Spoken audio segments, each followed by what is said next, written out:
Hi friends, जय जगन्नाथ। आमे आज आसथिलु आम घर टू 5 किलोमीटर एक मठ, अच्युत मठ देखंतु।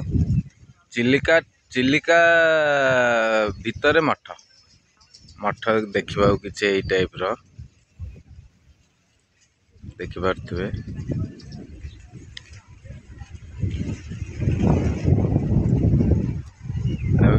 यही जगह जो सुखी जाइए देखुंती, ये माछ चाष हुए।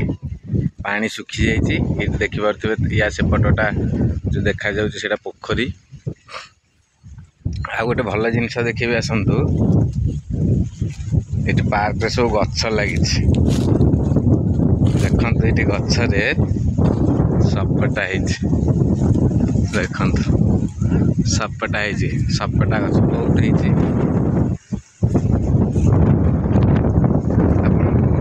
मठ केमती लगिला चिलिका मझीरे मठ कमेंट करेंगे, लाइक करेंगे, शेयर करेंगे। रोची जय जगन्नाथ।